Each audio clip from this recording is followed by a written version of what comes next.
जय हिंद दोस्तों, आज जिस प्रकार के समाचार राजस्थान से आए, हम राजनीतिक बात नहीं भी करें तो सभी को परेशान करने वाले समाचार हैं कि सत्ता का लालच क्या किसी एक मुख्यमंत्री को इस हद तक ले जा सकता है कि अपने ही डेप्यूटी के खिलाफ राजद्रोह का नोटिस भेज दे। जो नोटिस सचिन पायलट के पास गया वह राजद्रोह की धारा उसमें लिखी हुई है।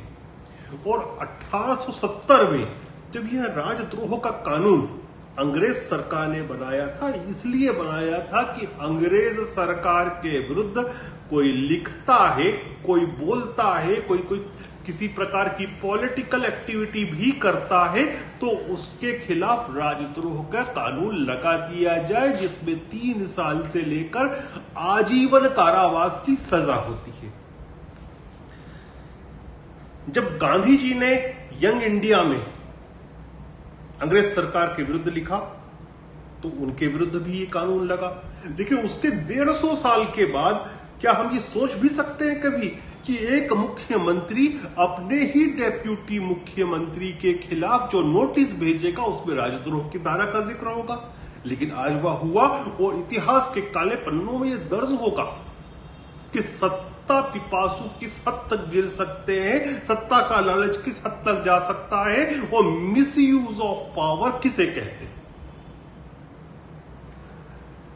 दो नेताओं की एक दल के हो या विपरीत दल के हो, बनना ना बनना, पावर के अलग अलग सेंटर्स होना यह अपनी जगह है, लेकिन जब नोटिस भेजा जाए और उसके अंदर राजद्रोह का जिक्र किया जाए तो वो बहुत बड़ी बात है। और एक बात मानकर चलिए, दिखाने को दिखाया जाता है कि यह तो पुलिस ने भेजा है, यह तो जो अधिकारी हैं उन्होंने भेजा है, लेकिन क्या हिंदुस्तान में एसओजी जो उन्होंने बनाया, स्पेशल ऑपरेटिंग ग्रुप, क्या स्पेशल ऑपरेटिंग ग्रुप के एक एडीजी हरि प्रसाद ने जो नोटिस भेजा, क्या किसी भी एडीजी में इतनी हिम्मत हो सकती है कि बिना मुख्यमंत्री के, बिना गृह मंत्री के, और ऐसी इस स्थिति में राजस्थान के मुख्यमंत्री भी अशोक गहलोत है और राजस्थान के गृह मंत्री भी अशोक गहलोत है, बिना उनकी इजाजत के या बिना उनके इशारे के भेज सकता है उप मुख्यमंत्री को? उत्तर देने की मुझे आवश्यकता नहीं, आप सब बेहतर जानते हैं कि इसमें क्या राजनीति है। बिना मुख्यमंत्री, बिना गृह मंत्री के यह संभव नहीं कि डेप्यूटी सीएम को हिमाकतें नहीं कर सकता कोई, एडीजी की औकात ही नहीं हो सकती। बड़ा क्रूड शब्द है औकात, मैं ये बड़ा स्पष्ट बोल रहा हूं, राजनीतिक कार्यकर्ता, किसी एडीजी की औकात ही नहीं हो सकती कि उप मुख्यमंत्री को राजद्रोह की धारा वाला नोटिस इस तरह से भेज दे।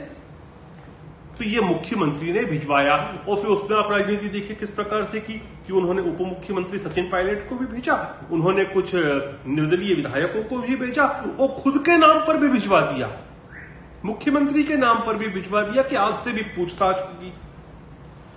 या तो ये लोग समझते हैं कि सब मूर्ख हैं, दुनिया समझती नहीं है।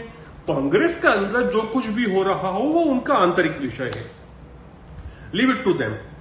लेकिन इस खुले तरह से खुले आम संविधान की धज्जियां उड़ाने वाला नोटिस है वह। और हम आपको उस नोटिस के विषय में बताएं जो हरि प्रसाद एडीजी एसओजी ने जो भेजा है उसमें क्या क्या है। उसमें ये भेजा गया है धारा 160 के अंतर्गत, जो कि उपद्रव के लिए होती है। उपद्रव करने की स्थिति में 1 माह तक की जेल का प्रावधान है।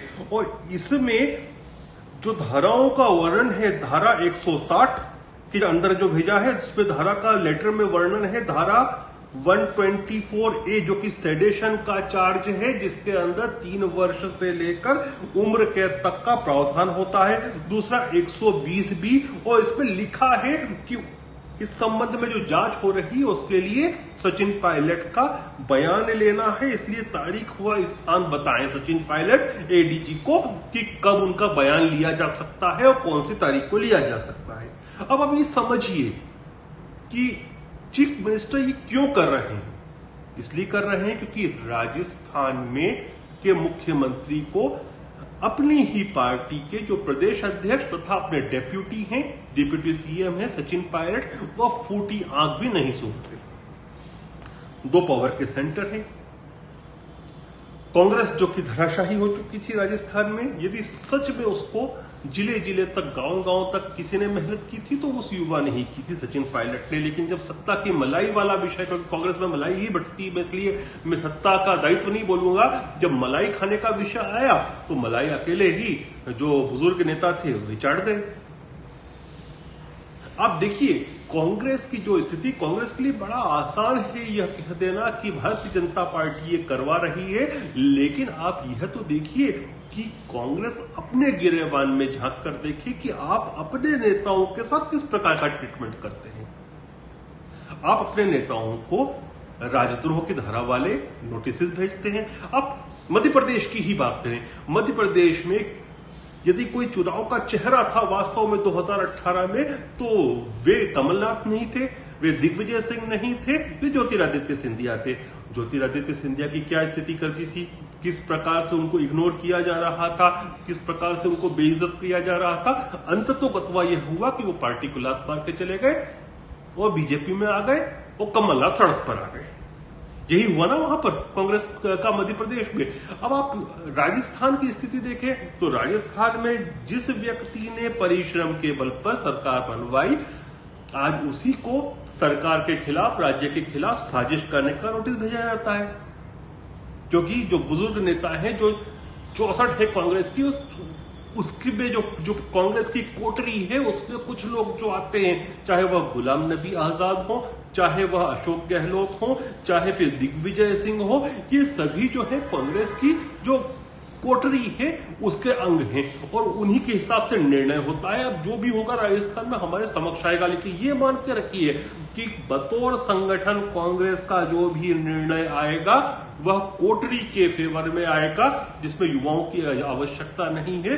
जो बुजुर्ग नेता है उसमें अहमद पटेल भी हैं, उसमें गुलाम नबी आजाद भी हैं, उसमें दिग्विजय सिंह जी भी हैं, उसमें अशोक गहलोत जी भी हैं। ये सब जो कोटरी बनाते हैं, तो कांग्रेस का की जो आला कमान है, जो हाई कमान है, उसका निर्णय आप अभी से मान के रखिए कि सचिन पायलट के विरुद्ध और अशोक गहलोत के फेवर में आना निश्चित मान लीजिए।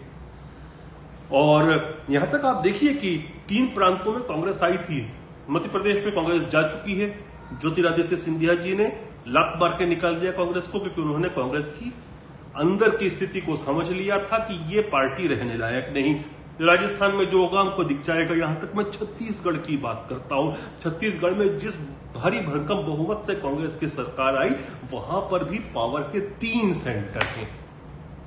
खुद मुख्यमंत्री, दूसरे सिंहदेव साहब और तीसरे ताम्रध्वज साहू। ये तीनों सेंटर हैं और मुख्यमंत्री की इतनी हिम्मत नहीं है कि इन दोनों नेताओं की कॉन्स्टिट्युएंसी में कुछ भी इंटरफियर कर सके। अपनी कॉन्स्टिट्युएंसी के राजा हैं।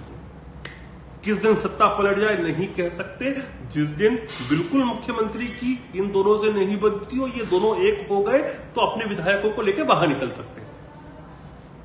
ऐसी स्थिति में क्या होगा आप सब जानते हैं। तो कांग्रेस को चाहिए कि दूसरों के ऊपर आक्षेप लगाने से पहले, जो दूसरे बीजेपी भी हो सकती है या उनके खुद के नेता सचिन पायलट जैसे भी हो सकते हैं, अपने गिरेबान में झांक कर देखे, सारी गलतियां कांग्रेस को समझ में आ जाएगी। जय हिंद, जय भारत।